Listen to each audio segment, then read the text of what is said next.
hairy, huggable homos who love film to discuss a movie, either current or classic, and share a little bit of movie news from now and then maybe. And this week, we're going to do both.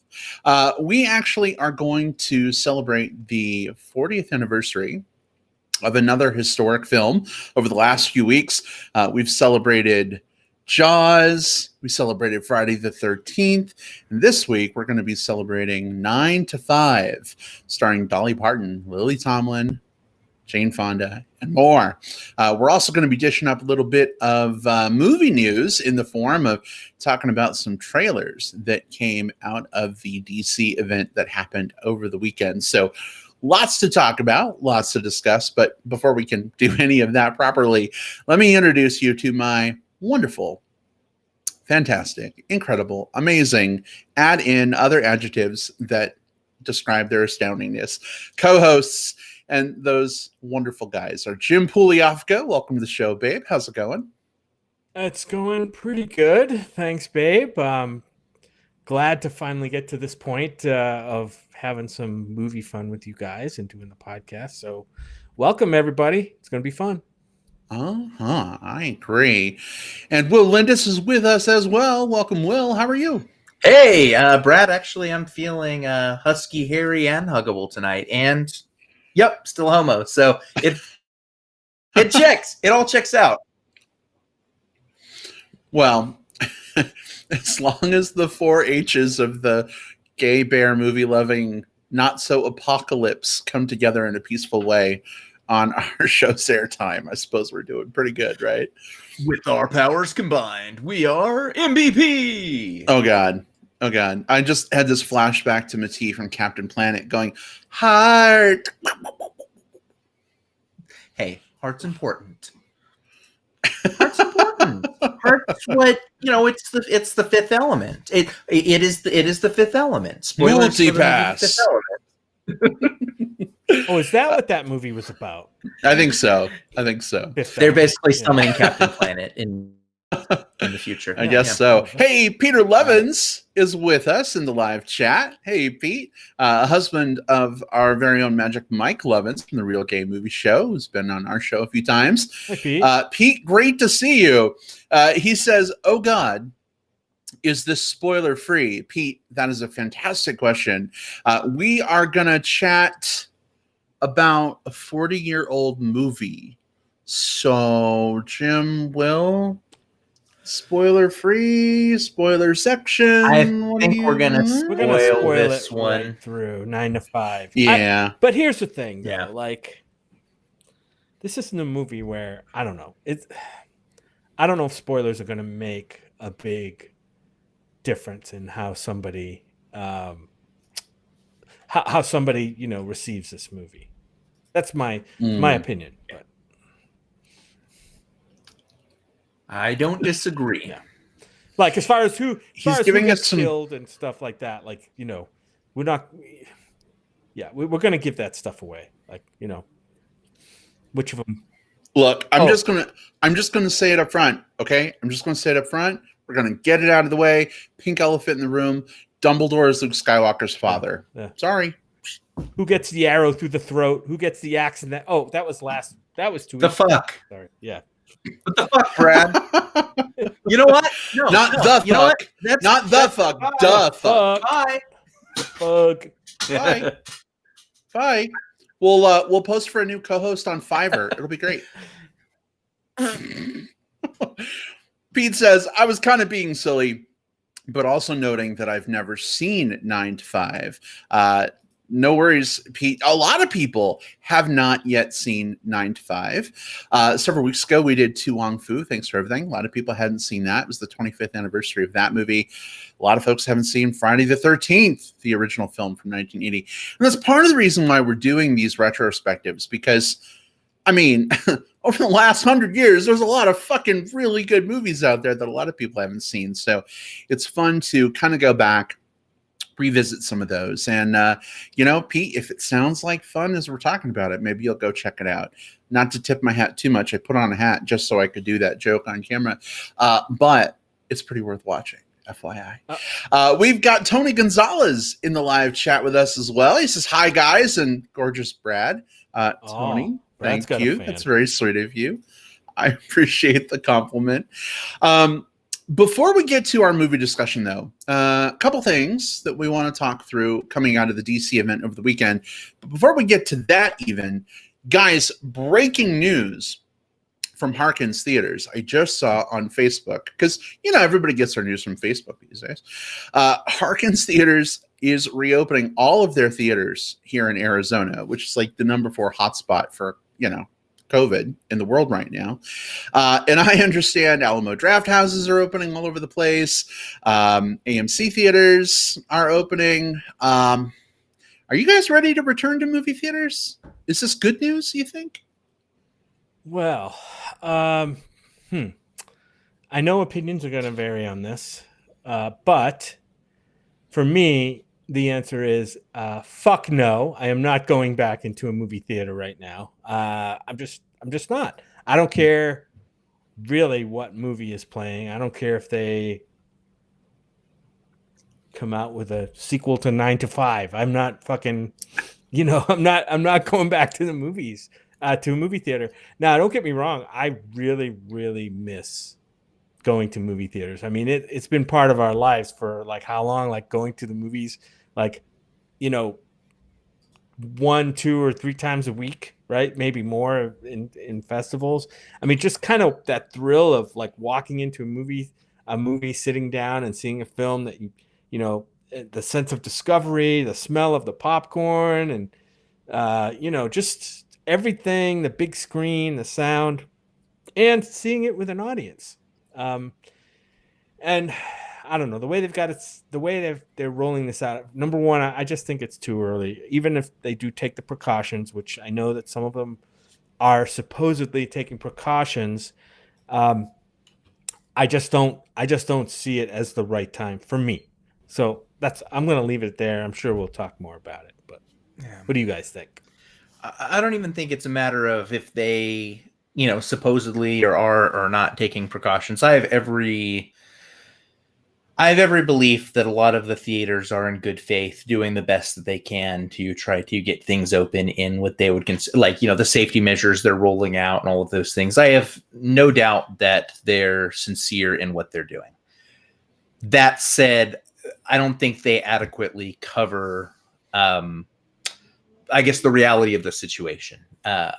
Realistically, what we know about COVID-19 and what we know about it is, of course, still evolving. But what we know about it is its transmission is not aided by closed, or is very much aided by closed circulation venting systems. So when you're sitting in a movie theater, it doesn't matter if there's someone sitting next to you or 2 seats over. Sure, that's helpful. But being in that confined area for a prolonged period of time, breathing that same air, especially when a lot of these theaters have a policy where you're allowed to remove your mask to eat popcorn or to eat food, which means that, then those people are exhaling, they're coughing, they're sneezing, whatever it happens to be. I'm not one personally to get too harsh on people that feel like, okay, it's open now, therefore I'm going to. I get it. I totally do. There's nothing I want more than to get back into the theater. But for me, it's too soon. And it's probably going to be too soon for quite some time. Would it be different, guys, if... I mean, I realize half the fun of going to the movies is, concessions, but would it be different if they weren't letting you eat in the theater? Like you can only take your mask off to take a quick sip of a soda or something? No, because there's no way to really once the lights go out, there's no real way to enforce those policies. I mean, unless you have like an usher whose job is to just sort of shine a flashlight down the row every 5 minutes to check who's wearing a mask. And at that point, I feel like the theatrical experience is so compromised that, it's not worth it. I mean, if ushers can spot people giving hand jobs in the seat next to them, I'm sure they could spot people not wearing masks. I don't think ushers are that good at spotting hand jobs. Will knows from personal Wait, what? No. It's not that good. Oh gosh, Daniel Jensen. Hey, Daniel. Hey, Daniel, we hear you've been a little under the weather lately. Very sorry to hear that, but hope you feel better soon. Daniel says, "I only want movie theater popcorn. I can't recreate, but I will wait." So maybe that kind of plays into this a little bit, right? Because when you go to see a movie, intrinsically, you might want that buttery, poppy, carby goodness. And if you're watching on a giant screen and you don't have that, right? Why are you even going to the movies? I suppose. Yeah.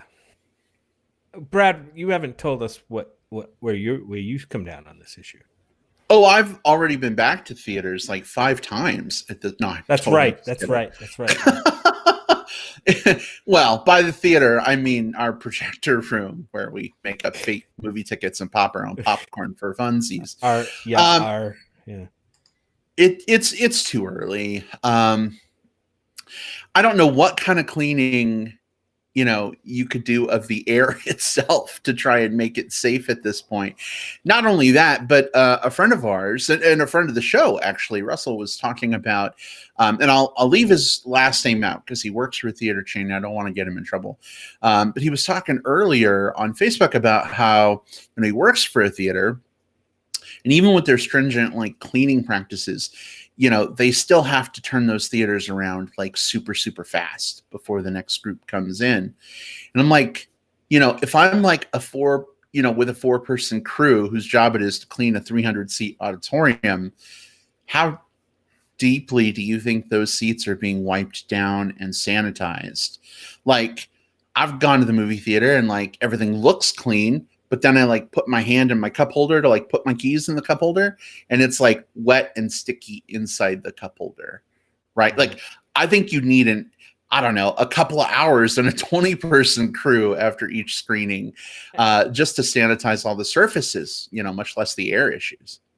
And even then, like you said, I mean, it doesn't really matter how clean they make. They could hose the whole place down with bleach.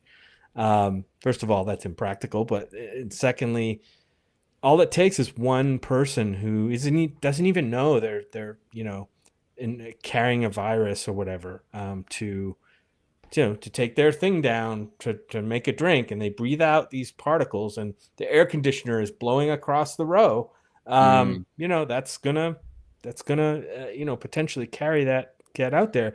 And look, I get it. These businesses are really hurting. I don't know. We haven't really been in a restaurant either. Mm-mm. I mean, for a sit down meal, it's basically if we eat out, it's drive-throughs or pickup. That's it. Right. And I feel for these places, some of my favorite places to eat in town, I know are struggling because you go in, they're empty. There's some people ordering out, but I can't believe that it's a significant portion of the business they were doing before COVID, at least here. So I worry about that. And of course, movie theaters are the same thing. They rely on a lot of people filling the seats. And it's a sad situation, and especially here in the U.S. till we get some kind of vaccine going, and that the public has ready access to, hopefully free and available vaccines. I just don't see myself going to a theater yet. Well, fingers crossed that happens as soon as possible. We would all love to make a return to movie theaters. And of course, we're not judging if you decide you do want to return earlier than a vaccine becoming available. But we hope everyone is able to stay as safe as possible. And I think we're just going to continue to enjoy movies as much as we can at home for the time being. Speaking of new movies, and who knows if we'll get to see them at home or in a theater when they come out, but Will, our resident comic expert here on the Movie Bears podcast, I believe there was some big news over the weekend. Was there not? Yeah, there was. So as a response to Comic-Con having to change up their model, and by changing up their model, I mean not happening, DC has through a virtual event called the DC Fandom, like fandom, but with an extra E at the end of it. And the idea behind it was to be sort of like a celebration of all things sort of DC Comics, DC, specifically in the kind of the movie, television, games side of the industry. And they released a lot of different trailers, several video game trailers, several trailers that we're not going to talk about, like Wonder Woman 84 and a Black Adam animatic teaser. But there were 3 of note that I think warrant discussion to some degree or another. The very first of which is the trailer for the Suicide Squad, which is due to come out in 2021. Now, you may be thinking, wait a minute, I already watched Suicide Squad a few years ago. And if you did, I apologize. But if, it sucked, is why. But no, this one is coming out in 2021. And it's sort of DC's way of saying, hey, that didn't work out super well, so we are going to strip it of its parts and do something very different with it. The very different thing that they're doing with it is they brought over James Gunn, writer and director of a lot of different things, but most notably Guardians of the Galaxy 1 and 2. If you watched those movies, you can get a sense for sort of what they're going for here. Almost an entirely new cast, minus you do have Margot Robbie coming back as Harley Quinn. You've got Jai Courtney coming back as Captain Boomerang, and I think we still have Viola Davis coming back as Amanda Waller. But aside from that, it's new characters, new actors, and while we don't really have a lot, the teaser trailer that we got to see was more or less like a behind the actor studio type thing, with the actors sort of like giving one-liners about what it's like to be on the set and seeing some maybe unfinished shots. This is still very far out. I have to say I'm actually pretty excited about this one, which should be notable because, as I just mentioned, the first Suicide Squad movie was one of the hands down worst films I've ever seen in my life. Like, I hated the experience of watching that one. It was just very poorly put together, all things considered. This is, if they were going to make another Suicide Squad movie, and I like the comics, I like what they're doing with it, the idea of bringing in specifically Gunn sensibilities and taking just a few key elements and then just sort of rebuilding all of the parts around it, I think is the right approach. So color me cautiously optimistic. Yeah, watching the trailer, it was interesting to see them kind of take an old school comic approach to it. I think the first movie kind of diverged a lot from that. So that definitely piqued my interest. Although I was expecting like another team of like 5 to 7 people. I think we ended up getting like 12 or 13 characters. And so my concern, even though I love James Gunn, love what he did with Guardians of the Galaxy, I love the look of the trailer, I'm like, fuck, like there's so many characters. Like that's going to be really hard, I think, for me to follow and engage with. I think knowing the material, I don't think all those characters are going to make it through this movie. And I would be okay with that if it's done skillfully. That doesn't mean that every death has to have like, a long maudlin dramatic moment built into it. But the one that came out a couple years ago, it put all of its characters up on a pedestal, except for ones who were very obvious red shirts, and you kind of knew immediately who was going to make it through and who wasn't. I would hope, and I have faith that if Gunn's going to be following that same like nobody is safe mentality, maybe minus Harley Quinn and Margot Robbie. I mean, I think at this point she is sort of like the 4th biggest character in all of DC Comics. So I think she probably gets past. But I think the rest of the characters, if they feel actually expendable and James Gunn does a good job of playing into that, I'd be on board. Yeah, so like you guys, I didn't like the first Suicide Squad movie at all. And again, I'm not up to speed really on the comics. I wasn't into the Suicide Squad group of characters, and the first movie didn't catch me. However, I do love what James Gunn did with Guardians of the Galaxy. So that's kind of my only my only positive, I guess, that might draw me to this movie. I mean, the trailer was more like a teaser, like an early kind of teaser kind of thing that showed you a few little just disjointed scenes, and then, like you said, a cast introduction kind of sizzle reel, I guess. And that was cool because there were characters in there that I'm not familiar with at all. Like Polka Dot Man. Oh, that like Polka Dot Man. Yeah, I'm like, oh wait, was he in the other movie? I don't think he was, but then again, I might have been asleep at that time. I don't remember. So with James Gunn's sensibility, it might be worth watching. That's kind of the only thing. And the story is, so I tried to watch the trailer, and like I told you guys earlier, I clicked on the wrong thing because there's a Suicide Squad shooter video game that's coming out, I guess around the same time. And it also dropped a trailer. So I'm just looking for Suicide Squad trailer, and boom, I see that, cinematic, blah, blah, blah, blah, blah. So I click on that, and I'm watching this thing, and I'm like, this looks like shit. This looks like a video game fucking cutscene, and I hate the way those things look. And then it was just all like, explosions and shooting and, bodies flying. And I'm like, this looks fucking terrible. Like, what the hell is going on? And I'm like, I'm out. I'm totally out. But then I found the right one, and I'm like, oh, now this kind of looks pretty interesting.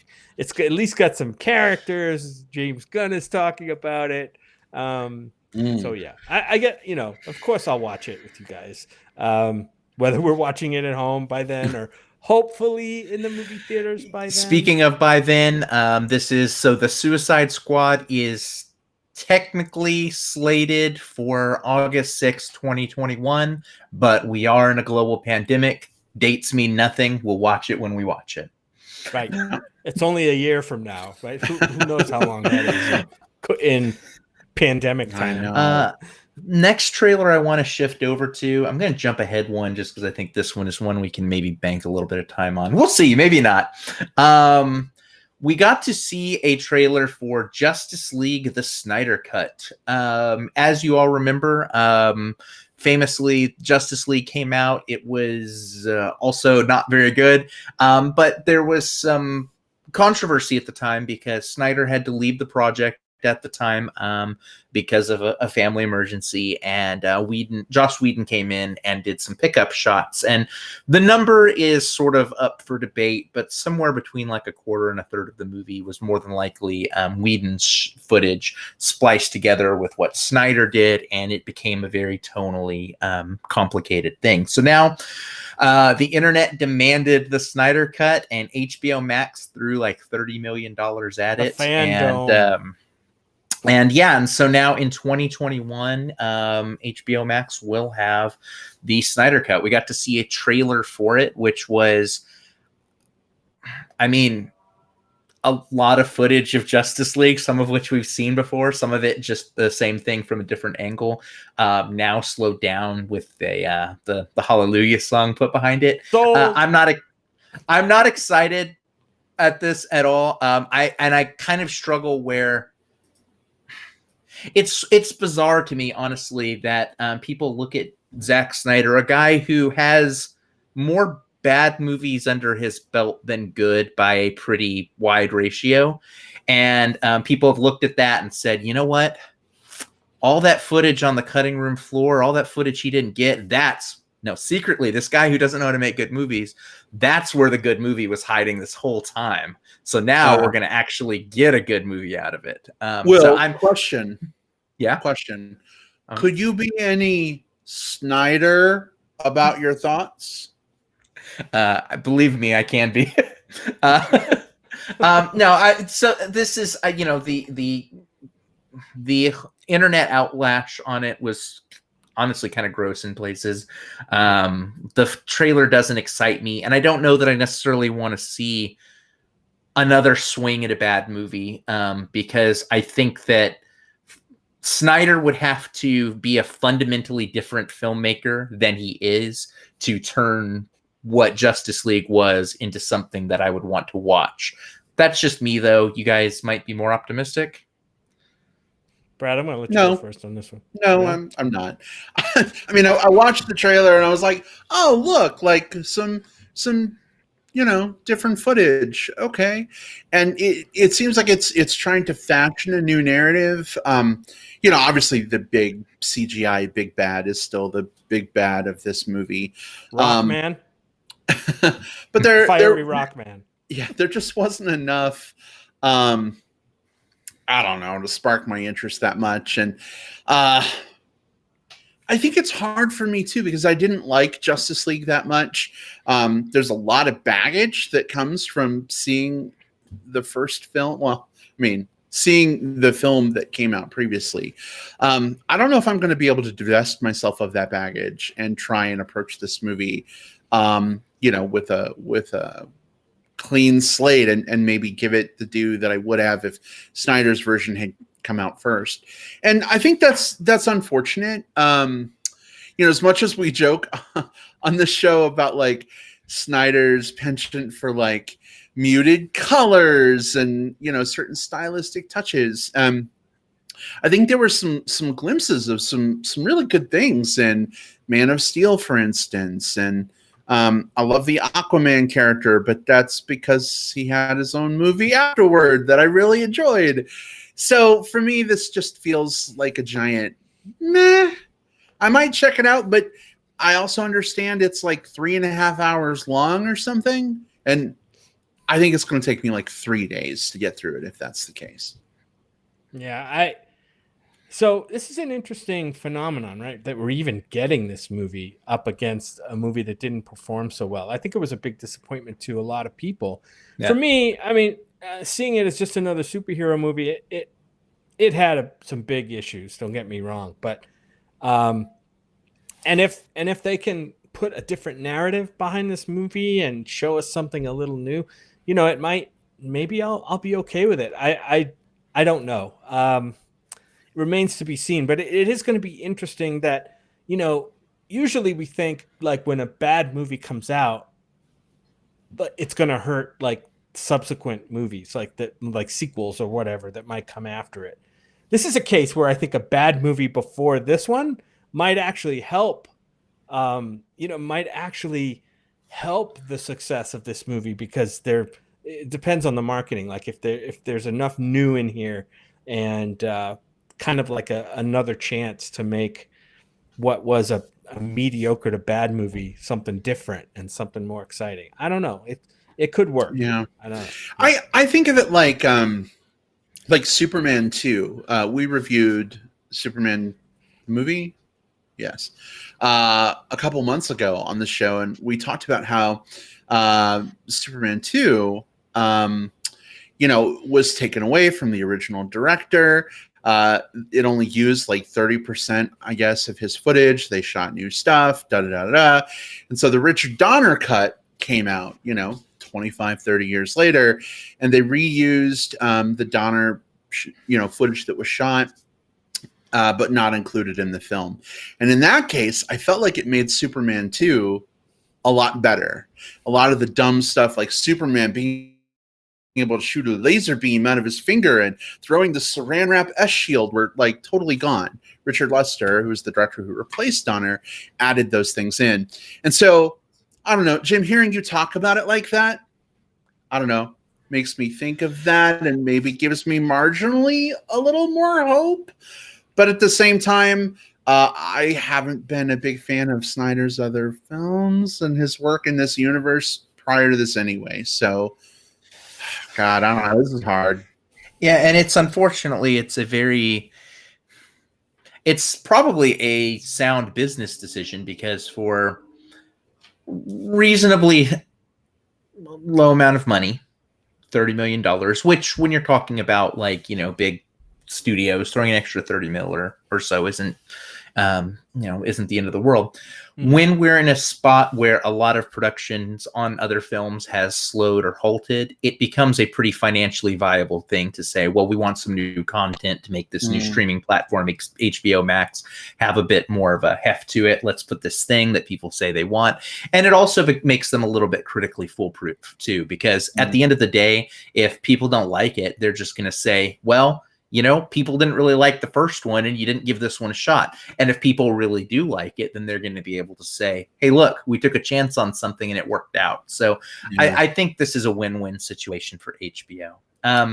Go ahead. James in the live chat says, if I wanted a Justice League story by someone who absolutely doesn't get the characters and is absolutely embarrassed by their origins, I'd just keep reading current DC comics.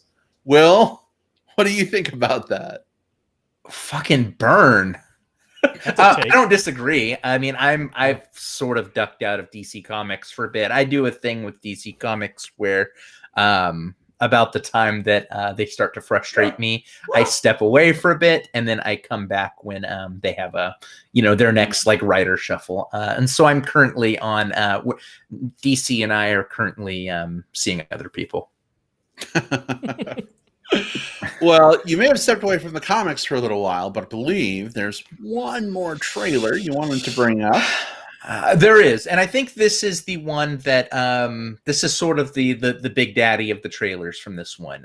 It was the trailer that I think got the most buzz, and probably rightfully so, given the status of this film. It's the trailer for The Batman, which is the new Batman movie, also due out in 2021, maybe? Question mark. This one is a sort of a different continuity Batman in that it is dealing with a different lead actor. This is Robert Pattinson stepping into the role as Batman Bruce Wayne. Director Matt Reeves is coming in. We have some pretty interesting casting here with Paul Dano and Colin Farrell and Zoe Kravitz all showing up in the trailer in some pretty interesting roles. One thing that's pretty notable about this version of the Batman is that it is much more of a noir style film. I mean, it's still a superhero movie about a man wearing a bat costume. No, every version of Batman is that to some degree or another. But I think in a lot of ways, this one looks to borrow a lot more from the sort of like the year 2 comics, which showed sort of like Batman, not in his earliest of days, but definitely Batman early on in his career, much more of a detective story of trying to solve the crimes and solve the riddles and piece things together. And I like that idea for that tone. I like the things that I saw here. It's dark and gritty. And I know we just spent a lot of time complaining about Zack Snyder being dark and gritty, but I think there's a difference between being dark and gritty because you think it looks cool and dark and gritty because it tonally matches the story that you're trying to tell. And so far, based on this trailer, it looks like all signs point towards absolutely yes for me for the Batman. Yeah, I'm excited about this one too. And I wasn't super excited before. I mean, we've talked on the show about, Robert Pattinson and sort of his meteoric climb from Cedric Diggory in the Harry Potter movies and the sparkly vampire in Twilight. He's done some amazing things. Lighthouse, I'm looking at you. But I was a little curious, how he would be as Batman. And I got to say, I think just based on what we've seen so far, he brings a lot of presence and maybe not as much of the brooding, but definitely sort of that like cold steel, like strength and vengey anger. So I'm excited to see more of him in this role. But I think even more exciting for me is Jeffrey Wright as Commissioner Gordon in this film. I actually didn't realize that he was going to be playing Commissioner Gordon. I heard he was attached to the film, and then I saw him in the trailer, and I'm like, holy fucking shit. Arlo's dad from The Good Dinosaur is Commissioner Gordon, and I'm totally for it. I think he is fantastic. Yeah, I see the Arlo over your shoulder. I think he is just fantastic for that role, and it's not one that I would have like ever mentally put him into. But fuck, like, can we please have a Jeffrey Wright Commissioner Gordon TV show? Like, please, please, please, please, please. That would be amazing. Yeah, I mean, boy, I don't know. I might be Batmaned out, really. Like, seriously, with all of the Batman films, and they just seem to keep, for me, just going darker and darker and darker. Like every single Batman iteration just keeps getting darker and darker, and that probably follows some of the evolution of the comics, which again I don't know, which I guess is fine if that's what the fandom wants, then the fandom should get that. But I don't know. I don't know what else I want from Batman. What's going to draw me to this movie is that I do want to see what Robert Pattinson does as the Batman. I want to see Jeffrey Wright because I like the work that he does, and I think he really embodies the character, and I think he's going to be really good as Commissioner Gordon. And what else they do with that, but I don't know. Just generally, the tone of these films is a little bit heavy for me. Remember, though, I grew up on 60s Batman, so it's Batman. Yeah. You want the Bat Hey, credit old chum. card and Let's and go, Bat chum. nipples. It's interesting. I think that what is promising about this for me is that it's not just the direction of Batman that's changed. It maybe hasn't. It just seems like it's more calcified into what it's becoming. But I think that DC's overall approach has been to remove some of that same grimdark from the other characters surrounding him. What makes Batman so compelling in terms of like the comic book and the Justice League and just any iteration you have of him is he is very self-serious. He's very haunted by all of these things when a lot of the people around him aren't. You have Batman versus Superman as drag, man. He's just he is a drag, But the problem that we've had in these movies for such a long time is everyone else has had to also be grimdark, and so it sort of felt like we didn't get a chance to really like feel that contrast. Now that we're starting to see some of these movies lighten up a little bit, I mean, think about it. We had Aquaman, Shazam, and Harley Quinn, Birds of Prey were kind of the last three big ones, and all three of those were very movies that leaned towards fun, more lighthearted, or each one had its own tone and story. And so I'm okay coming back to grim for Batman because that's where it fits. That's where it belongs. Right. I just don't want it seeping outside. And it should be noted too, DC is really embracing its multiverse aspect for this, right? Like the Robert Pattinson, the Batman, just like the Joaquin Phoenix Joker movie, don't exist as part of like the main like prime DC shared universe that they're creating. They're sort of like one-off alternate universe, retellings. And I actually think that's kind of cool that they're doing that because sort of akin to some of the stuff they're doing on the CW DC shows. It lets them take some of these characters, put alternate spins on them, and do their own thing without, harming the Snyderverse that they, have created and that they're trying to create this shared sandbox with. Some news recently came out that Michael Keaton is reprising his role as the 1980s Batman in the upcoming Ezra Miller Flash movie. Another, alternate universe thing. So I don't know. I'm optimistic. I'm digging that they get to play in their own little sandbox and do their own thing. But interesting comment from Mary. Hey, Mary. Mary says, I don't see Robert Pattinson as quote, strong like Batman. He's so tall and skinny and lean. He's an interesting choice for Batman. What do you guys think? Like a tall, skinny, lanky Batman? Is that super weird for you? Does it work? It feels like it works for me, predominantly because from everything that I've read in terms of sort of where they're sourcing the story out of this is a younger Batman. Like, not like kid Batman or teen Batman or anything like that, but earlier on in his career, he's, if you look at him versus, I mean, even Affleck, Affleck was playing a much more, I guess closer to his actual age, Bruce Wayne, someone who's been around the block a few times.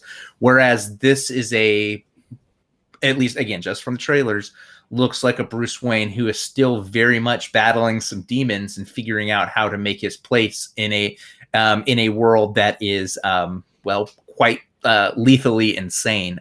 So I'm into that. I think that Pattinson might not work for certain types of stories. Like certainly the types of things that they told is sort of like like the Frank Miller inspired, Batman having 20 or 30 years of experience under his belt. Pattinson just doesn't have that vibe for it. But for this particular type of story, I'm on board. Especially, for me right now, also, you could tell me that Robert Pattinson was cast as fill in the blank, and I'm going to watch the hell out of it because he is slowly turning into just one of the best actors working right now. I'll have to say, like, watching this trailer specifically, I can't say I was looking for that, like his physique, things that stood out about his physique versus other Batmans, like Keaton or Affleck or whoever. But I'll have to watch it again and see that. It didn't strike me. It didn't come across the screen like, oh my God,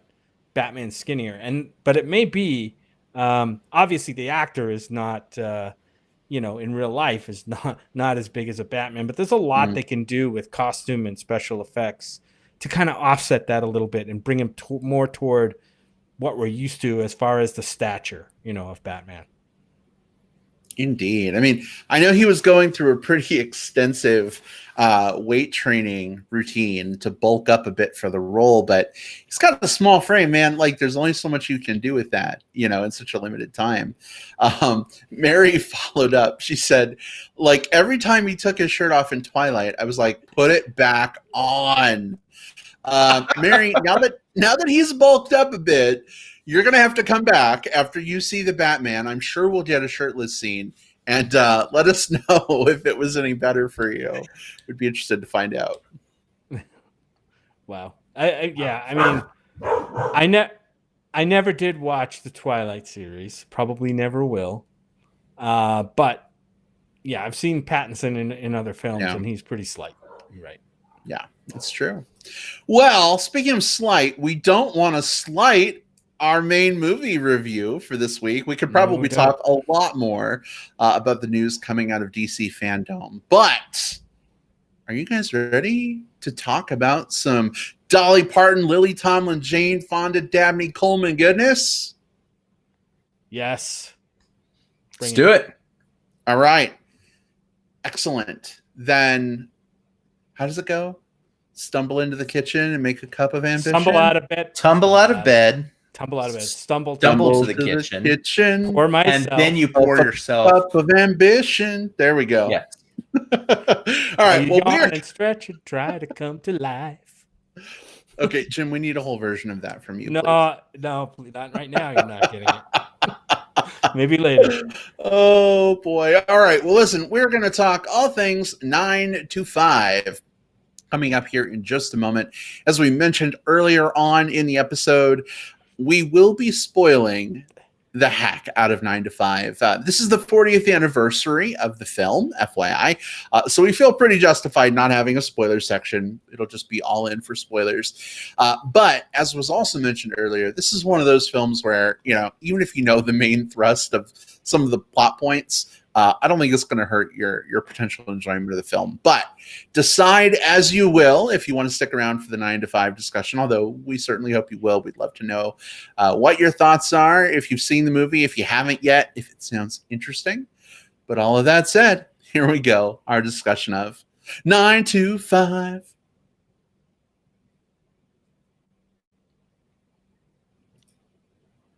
All right, so Jim is kicking this one off for us.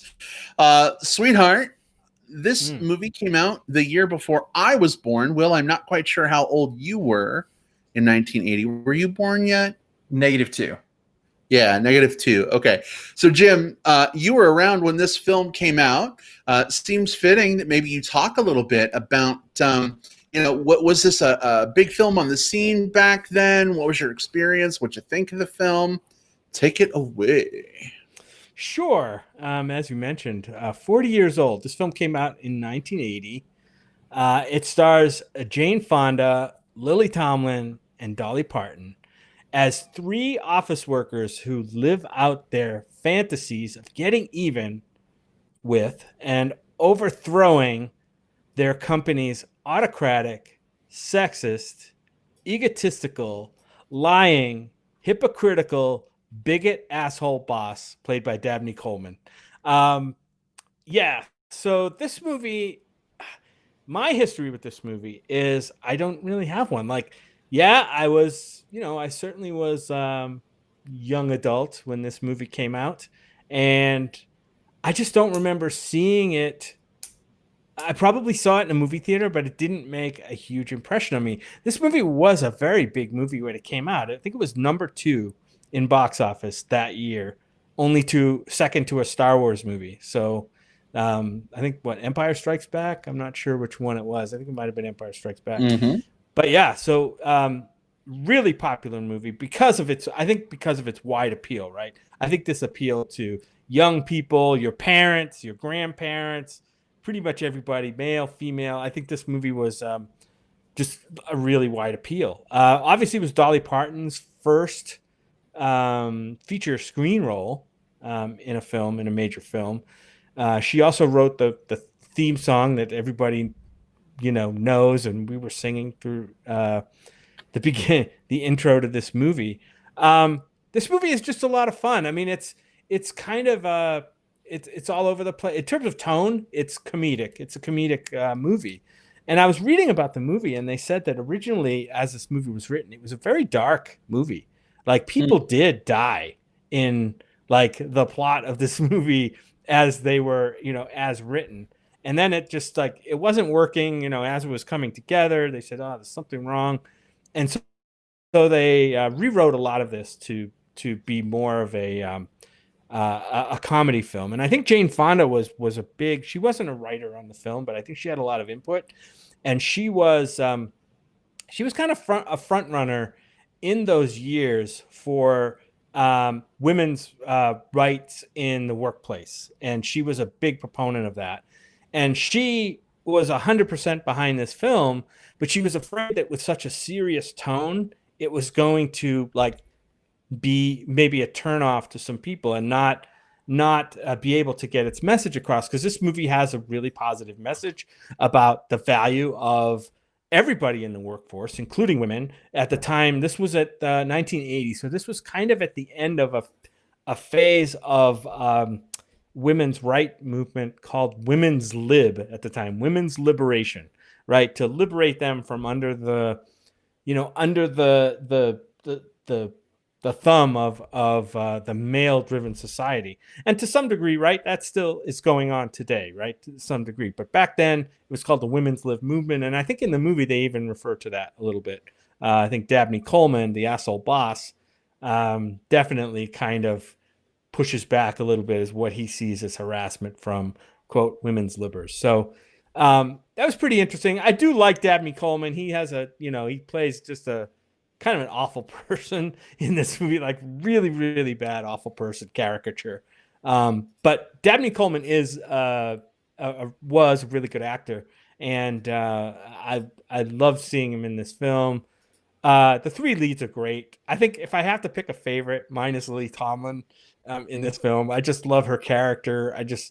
I love almost anything that Lily Tomlin is in. I remember Lily Tomlin from an old comedy variety TV show called Rowan and Martin's Laugh-In. If you guys remember any of that, she was a big player on Laugh-In.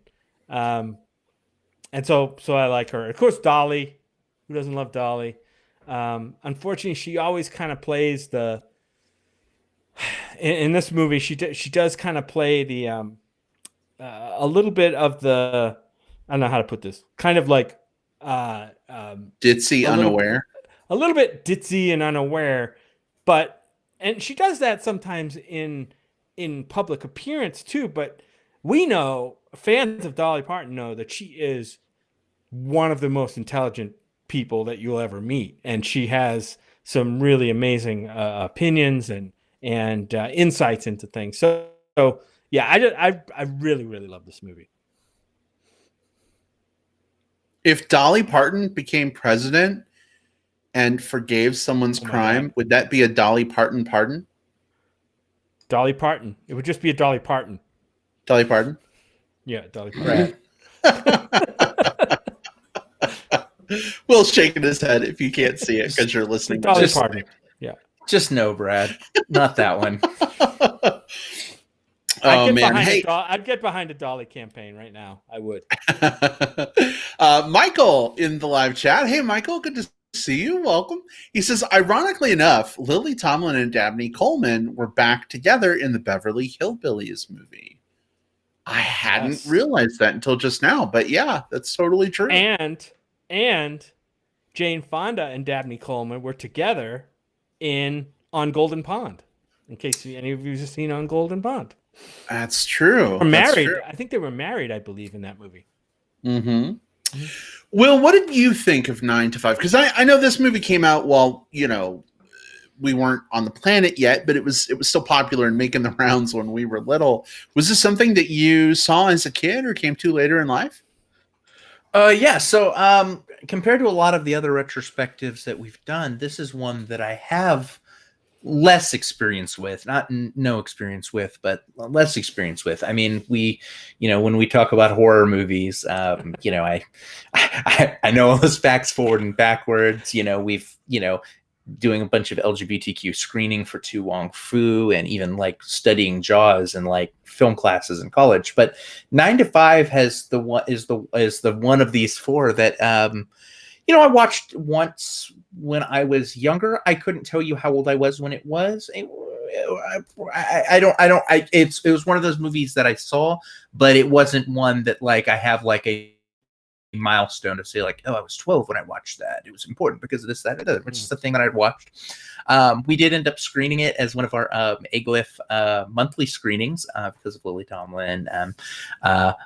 Literally 5 years to the day before I ended up rewatching it for this show, which was kind of a fun thing to discover on Facebook. So I come into this just as a person that likes the movie because I like the movie. It's a good movie.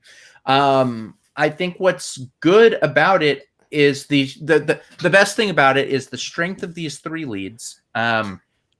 All three of these actresses are really, really good in this. I mean, it almost feels obvious to say Jane Fonda, she's a good actress, but Jane Fonda, she's a good actress. And she gets to play sort of I don't want to say necessarily straight woman in this, but I think that she is definitely the POV character. She's the one that is brought into this world of this office politics environment, and we sort of latch onto her to sort of like learn who and what everyone are.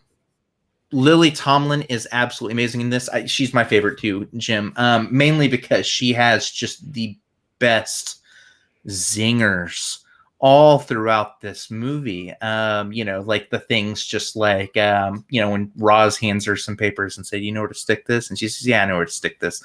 Like she's able to deliver it with like such ease. You know exactly what she means. Yeah. You shove this up your ass. But it also comes off believable that the Roz character doesn't get that that's what she's saying.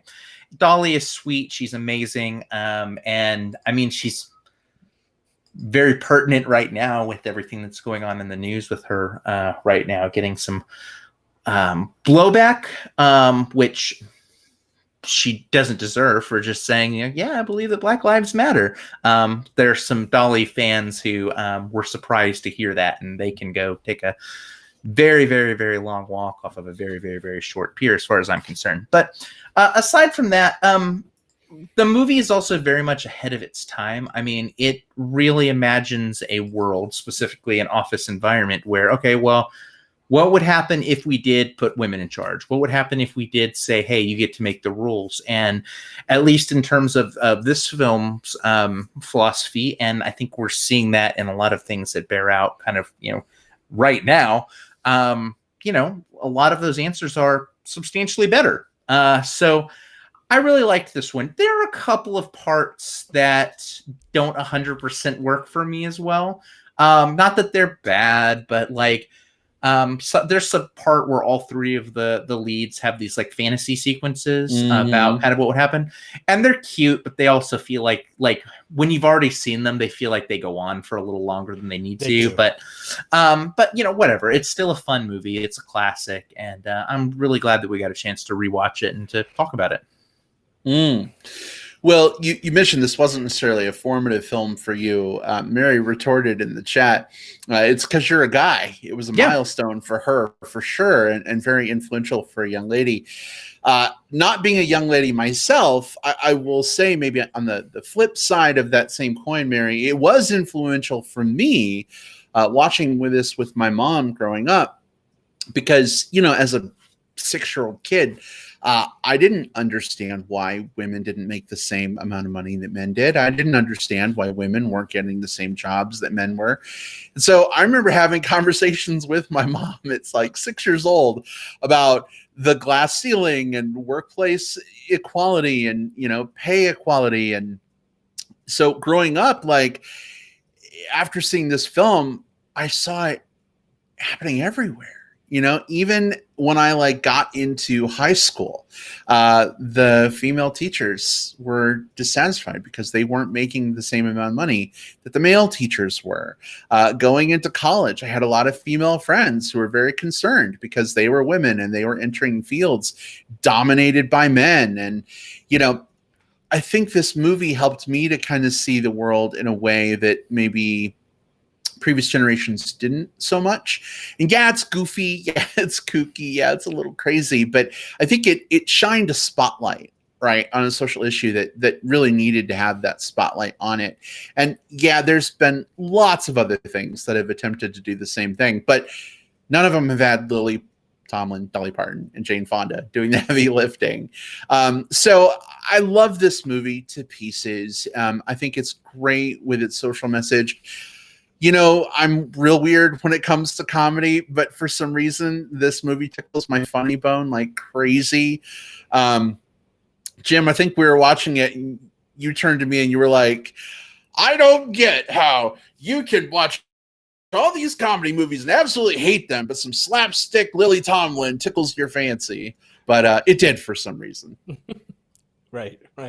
And that's absolutely true. I mean, but like you said, comedy is a very, very personal thing, right? And certain things can just kind of, the visuals, the style, the tone, and the comedy, the jokes kind of line up for you in this movie. But back to Mary's point, being a formative movie, I think this is an interesting kind of movie. It's kind of one of these spoonful of sugar movies, I guess I'll call it, right? Where you have all this comedy and lighthearted slapsticky, goofy, zaniest stuff going on, but underneath there's this, this message.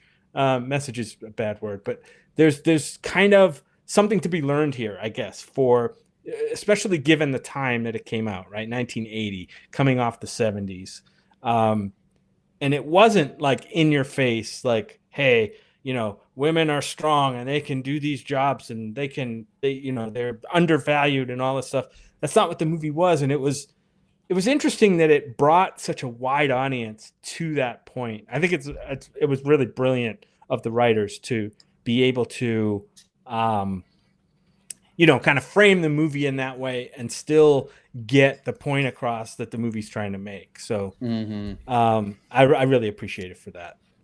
Absolutely. Gene Baker. Holy hell, Gene. Whoa, good to see you. Hi.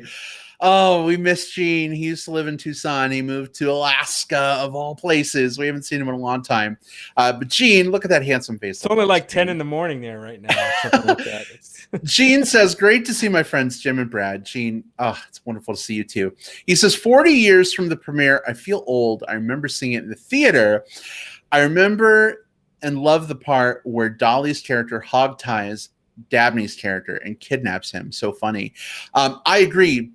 That is super fun. I love that. But watching this movie again as an adult the other day, I realized I love it for another reason. Seeing the very sexy back then Dabney Coleman all tied up and kind of dominated a little bit, I think tripped some triggers for me. Just saying.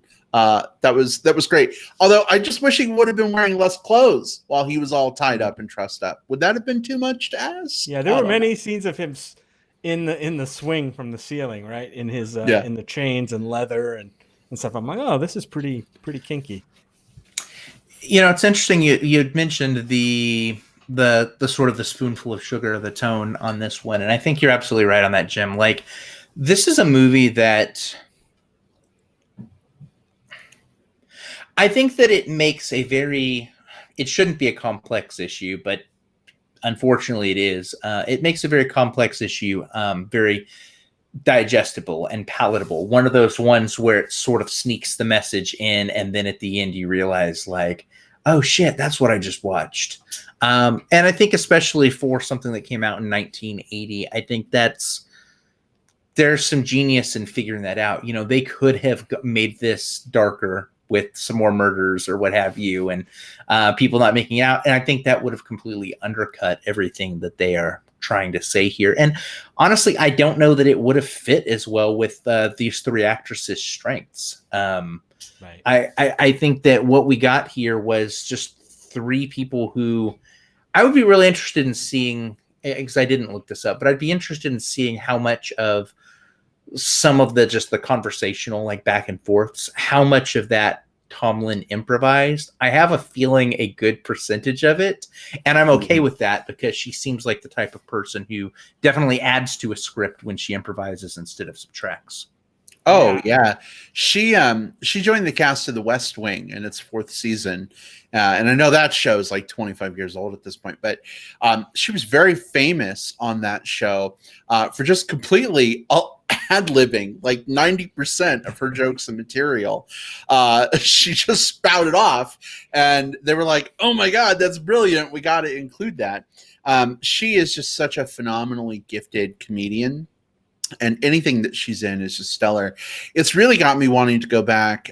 Jim, you and I watched I think the first half of the first season of Grace and Frankie on Netflix a while back. And it had like 7 seasons or something. So I guess it was a long time ago. Is it still going? I think it might be still going. Or it just ended. Wrapping or wrapped? Maybe. I think it just ran through. Yeah, I think it might. Yeah. Well, it might still be right. It's hard to tell whether something is wrapped right now. In this time, especially right now. But either way, you know, I feel like Lily Tomlin and Jane Fonda had some really great chemistry in 9 to 5, and I liked what we saw in the first part of the first season of Grace and Frankie. I'd love to go back and revisit that. Yeah, and I think you mentioned the chemistry here, and that's another theme in this movie that I think gets overlooked, is that these three women form this bond and kind of this friendship as a team that is just kind of a joy to watch throughout the movie, right? You know that they're a formidable trio of women, and nothing is, you know, really going to get between them and what they think is right, and some of the injustices that have been, you know, just hurled at them from the corporate environment, as well as the asshole boss that they have. But it was just a joy to. Some of the joy of this movie was just kind of watching them all, watching that trio come together and form a friendship. And seeing sort of the results of that unlikely friendship, right? Like Dolly Parton's character was the office slut. She, you know, everyone saw her as sleeping with the boss, right? So, quote, slut. She wasn't sleeping with the boss. She was, you know, spurring his advances, but everyone thought that. And, you know, the truth kind of comes out, and these three unlikely ladies come together. They kidnap their boss, and then they oddly turned their company into something very prescient for modern day companies. Things like in-house daycare, paid family medical leave, all of it. You know, all kinds of things that like modern day companies now often have as kind of standard. Back in 1980, if you'd mentioned like an in-house daycare, you'd have been fucking laughed out of the building. And now it's just a thing that a lot of companies have. So big kudos to this movie and our comedic trio for maybe planting some seeds that grew into those things in real life.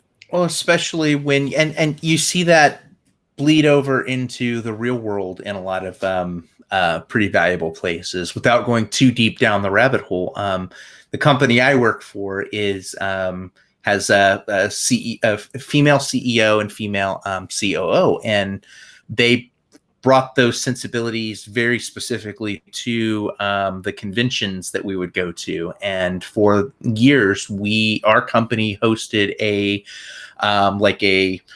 nursery changing area booth within this convention hall, just so that the mothers who were having to walk the floor with their kids had a place where they could step off the floor, be with their kids for a second, not have to go to a bathroom or anything like that. And that's the type of thing that was within our industry kind of revolutionary at the time. And this is not going back 40, 50, 60 years. This was, the last decade and a half. So it shows that when you have people that are from the lived experience, basically lived minority experiences in whatever context we happen to be talking about in leadership roles, you end up having more support for the people that are represented within that group in more positive ways. You just have to have that.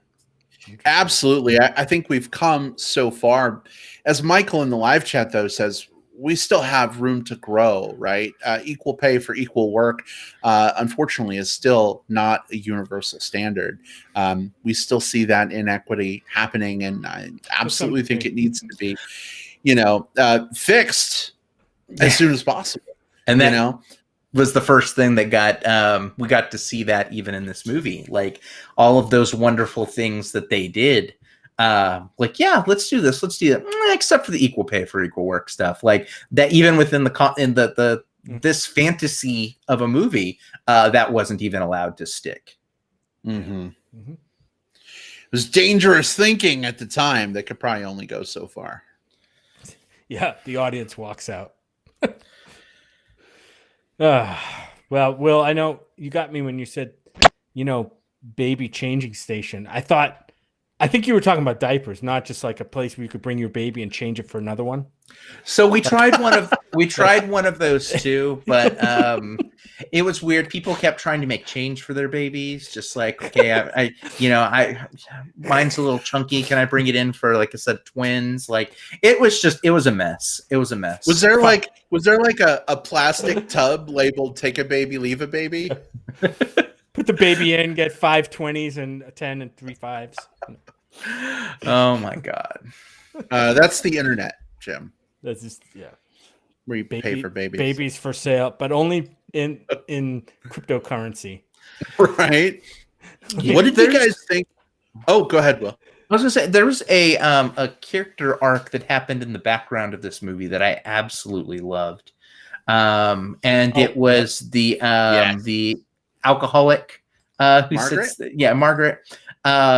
First of all, I love that when the characters kind of at their crisis point before they all decide to get stoned and dream up murder, they all take their individual breaks by going to the bar, and each time they hear "Atta girl," and I love that line delivery. It's one of my favorite things from the movie. But you then just have this now that she's allowed to decorate her desk and feel a sense of ownership over the work that she does, and now that there is an Alcoholics Anonymous style program that's available through her workplace, when they come back 6 weeks later or whatever it is to check in, now she's sobering up and she seems happier and more invested in what she's doing. It was really fun just to sort of see her little character arc kind of weave through the background of the story.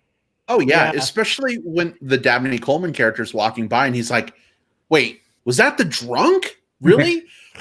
Duh, if you enable people to be their best selves, maybe they will be.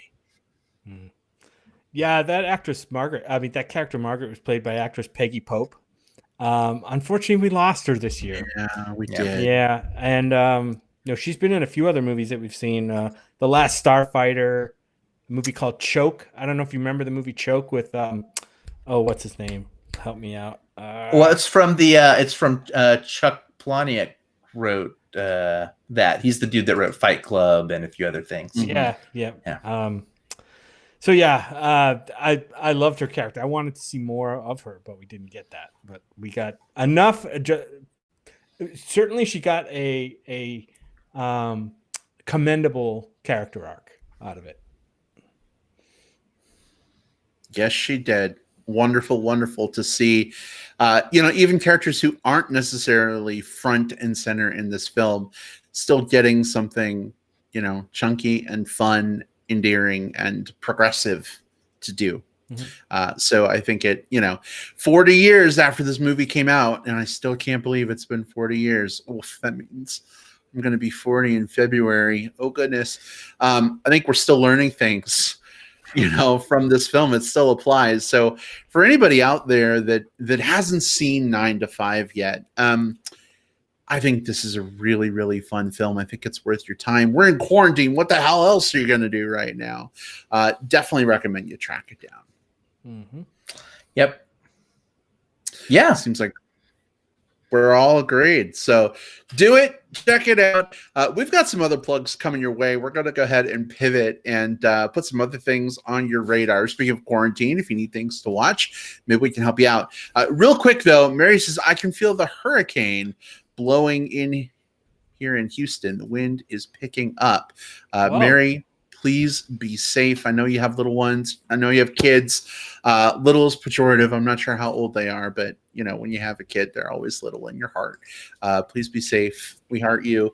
And that goes for everybody, whether you're affected by the California and Colorado wildfires right now, COVID, whatever it is. Definitely, please stay safe, stay sane, be careful. Hamstrax is late to the party. Hey, Hammy. He says, but it's Sam Rockwell. That's right. You choke. Very good. That's right. So there's your answer on that one, Jim. Well, let's go ahead. Let's go ahead and shift over to some plugs. I'm going to go real quick because I know we're going kind of long anyway. It's a late night. We got a chance to catch up with the documentary over the weekend that we've been wanting to see for quite a while. It recently came out on Disney Plus, and that documentary is called Howard, all about Howard Ashman, one half of the very famous singer, songwriter, musical Disney duo, Ashman and Menken. The documentary, I don't want to go into spoilers. I mean, it's hard to spoil a documentary about a real person, I guess, but that team was behind famous Disney films and songs like The Little Mermaid, Part of Your World from that film, Beauty and the Beast, Aladdin, and some other films. So, growing up, obviously I saw those films. I loved them. I loved the music. Little Shop of Horrors with Rick Moranis. I totally loved the music from that. I never gave a second thought growing up to who the fuck was behind those amazing songs that I loved so much. But then as an adult, I met this gentleman right here, Jim Pugliafico, who's one of his all-time favorite songs is Part of Your World from The Little Mermaid. He was like, oh my God, I love Ashman and Menken. And I'm like, who are Ashman and Menken? And he just looked at me with this look like, who are you? Why are we dating? But then he was like, let me educate you. And so I learned a lot through Jim, and I love you so much. Thank you for that.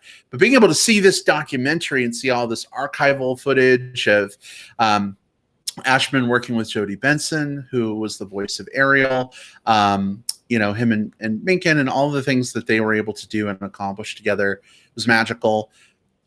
I think there's only been one other documentary I've seen before that's made me cry, and that was the Mr. Rogers documentary. This officially became the second documentary to make me cry. And I like outright bawled a couple times. Like, it's weird for real life stuff like that to do that in a doc, but I will be forever grateful. It's not weird for men to cry, Brad. It's not weird. Well, no, of course not. Look, I embrace masculine tears. But I'm just so thankful to have this documentary and learn about the man who, like in the dedication that plays at the end, the man who gave a mermaid her voice and a beast his soul. God, it was so fucking good. So if you haven't seen it yet, definitely check it out. It's on Disney Plus right now. It's called Howard. Definitely had us both crying on the couch. That's a scene for you. Go ahead and imagine that one. Yeah. I got tears in my popcorn. Anyway, Jim, what do you have this week?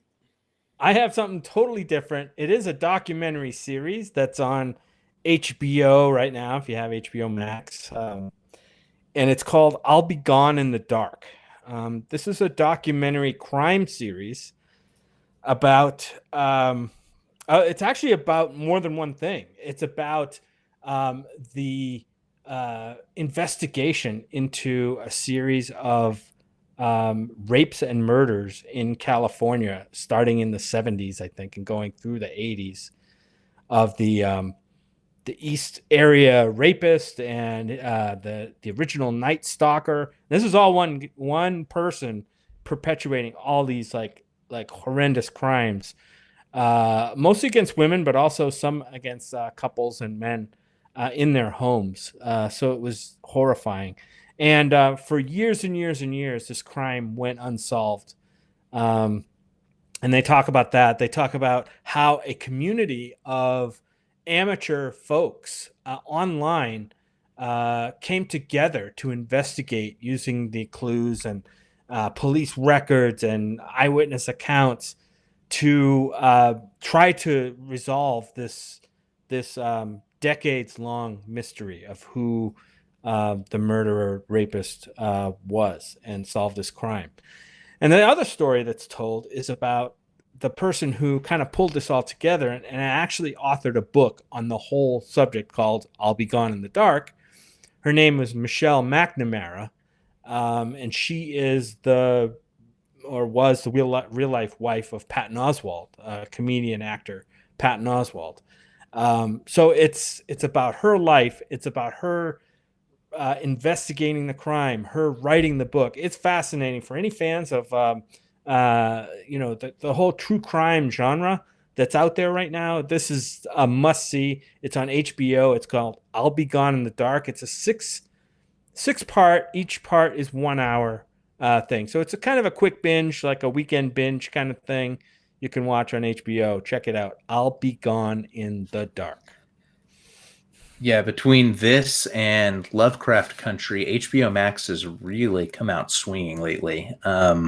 So, yeah. And, I mean, they've got Justice League, the Snyder Cut coming, so, right? I mean, how can they go wrong? That's the knockout punch right there. Well, babe, thanks so much for that plug. It seems to be resonating in the live chat quite a bit. Hamster X is the audiobook. Is great as well. So maybe something else to check out, babe. Absolutely. Yeah. Thanks. Yeah. Will, what have you got this week? I'm really big on finding opportunities to find new and inventive films, because even though we are in kind of strange times right now, there are just so many amazing movies coming out. And one of them that just recently came out that I was able to catch up with is a punk rock horror comedy called Uncle Peckerhead, which the name is going to throw you. But it's great. It's this three-piece punk outfit, lead singer of which, or one of the two lead singers of which, is a bearded gay bear character. So, I mean, it fits the show. There you go. But the three of them are trying to figure out how they're going to go on their little mini tour. They have a few venues after their van gets repossessed. So they go around looking for someone like Green Room all over again. I was going to say, isn't that the premise of Green Room? Not quite. So they go around trying to find a van to borrow, and eventually they find one. The guy that owns it, this dude that goes by the name of Peckerhead, or Peck for short, says, "Yeah, you know what? I'll let you borrow my van, but caveat is I get to come with you guys and be your roadie." And like, all right, cool, let's do this. They quickly find out that Peck, this like very kind of just simple, very friendly, kind of down to earth kind of guy, also turns into a demon every night at midnight and has bloodthirsty rage. So they're having to navigate that while going on the tour. It's a lot of fun. The premise is, I mean, we joke like the Green Room thing. There aren't really a lot of movies that really feel like they match this story, like what it did. I felt like as the whole time I was watching it, like this felt like when you sit down at a festival and watch a midnighter, sometimes it can be a coin flip if you're going to watch something that you absolutely love or absolutely something that you hate. This would be an absolute killer midnighter slot. It's energetic. It keeps going. It's really, really, really funny. And it's not super long. It's like an hour and a half. It gets in, it does what it needs to do, and it gets right back out. I don't know. I'm seeing Hamstrock saying fuck and yes. And I know because we've talked, I think this might be his number one film of the year. I'm not exaggerating. This is fun. Go check it out. It's called Uncle Peckerhead. It's a fun movie. And again, assuming you like comedy horrors. Well, I did watch the trailer because I had seen a few mentions of it, maybe in Twitter or whatever. And it kind of looked interesting. I'll probably get around to it. Where is it? Where can I find it? It's on the streaming platforms. It's on Prime Video for $3.99. I think there's also I think there's also like I think they put it up on YouTube too for like free. $3.99. But so between that and for like a couple buck rental on the major platforms, Hamstreck says easily give it all the Oscars. Like that's I know it's very high up for him, but yeah, it's high up for me too. It's super good. I mean, if there's a bear character, I'm sold. I'd check it out too. The bear character is great because I mean he's a bearded, shaved head punk rock singer, and the whole time, like the first parts of the movie, I'm like, I think this dude might be gay, and yeah, he is. There's a bear and a pecker. There's a bear and a pecker in this movie. Oh, yeah. There you go. There you go. Just don't Google Peckerhead like I just did, because you'll see all kinds of things you really don't want to see that aren't associated with the movie, unless you want to see those things. In which case, go ahead and Google it. But some of those things I kind of do want to see. But yeah, whatever. All right. Well, as always, this has been a fuck ton of fun. I've said fuck a lot on this show this week. Don't know why I did. Maybe it's the lack of sleep. Been burning the candle at both ends. But thank you for being patient with my profanity. And thank you, Jim and Will, so much for such a fun, great discussion about 9 to 5. It's also good to talk through some of those DC trailers coming out of Fandom. We're going to figure out what we're going to do for next week when we get to it. But between now and our next recording, if anyone wants to connect, Jim, where can people find you online? Find me, as I mentioned, on Twitter. That's where I like to keep up with what's going on in the movie world, at JJP Out West, my initials JJP Out West, or find me on Facebook under my name right here, Jim Pugliafico. All right. Excellent. Thank you so much. Chris Lopez. Oh my God, Chris, I didn't know you were here in the chat. Sexy voice of the Movie Bears podcast. Chris Lopez joined us 6 weeks ago, 5 weeks ago, something like that. Chris, we miss you. Come back soon if there's an old classic film you want to talk about. I'd love to have you back. If only Chris were here to say, Uncle Peckerhead. That would be amazing. Chris, can you record that and text it to me, please? Please, that'd be great. Will, where can people interact with you online? 3 major spots. You can find me on Twitter at Whatever Cove. You can find me on Facebook. Just look for William Lindis and send me a message first. And you can also find me on letterboxd.com. Look for William Lindis. Add me. I'll add you back. All right. Awesome. You can find me on Facebook. Just search for Brad Harris.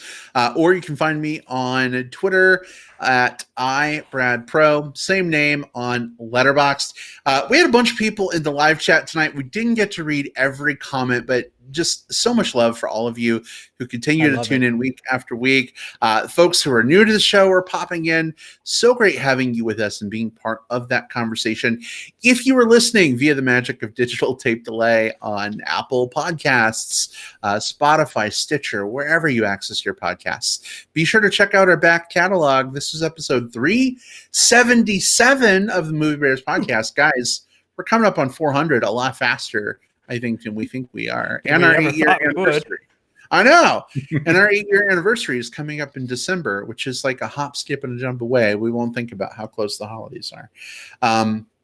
But for those of you who've been tuning in, year after year, episode after episode, We love you. Thank you so much for supporting the show as always. And we'll see you next time. Goodbye, everybody. Be safe.